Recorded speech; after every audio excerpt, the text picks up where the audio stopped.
Cantabria remató el campeonato de España. ¿Cómo lo visteis?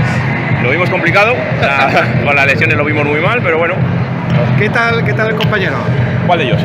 Bueno, había uno de los ligamentos. Unos ligamentos, todavía no se sabe si está roto o no. Sí. El de la luxación parece que va a ser un mesecito. Un mes, el del hombro. Los otros dos no sabemos cómo va a ir. No sabemos si es una de las escafoides, algo de muñeca. Y lo otro, pues bueno, cansancio, ya lesiones, pero bueno, nos lo hemos pasado bien, hemos competido al final. Mala suerte no poder jugar contra Zaragoza, que iba a ser el partido que tal.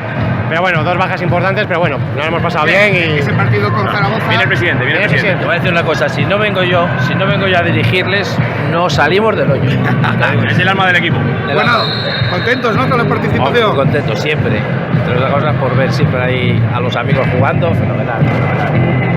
Así que nada, un campeonato estupendo, bien organizado y nos vamos a encantar de ver. En el plano deportivo se dio muy buena imagen. Muy bien, sí. Muy contentos. O sea, el grupo, hemos hecho un buen grupo y gente veterana como gente más joven que hemos entrado ahora, ya veteranos. Así que no, pero muy bien. Muy contentos de... Hemos dado buena imagen, ¿no? Sí, el partido con Zaragoza, que bueno, estaba ahí.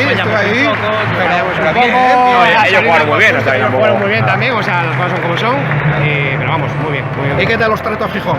Muy bien. Muy bien. Primos hermanos, asturianos y cántabros. Exquisitamente. Bueno, entiendo que no lo habéis descubierto. Podéis seguir organizando, que seguimos viniendo. Sí, todos los años si queréis, no pasa nada. Claro. Sí, muy bien. Bueno, pues nada, saludar a alguien si queréis, aprovechando ya. A la afición. A la afición de casa, que hemos tenido bastantes. Muchas gracias. Muchas gracias. Gracias a vosotros. Gracias. Venga.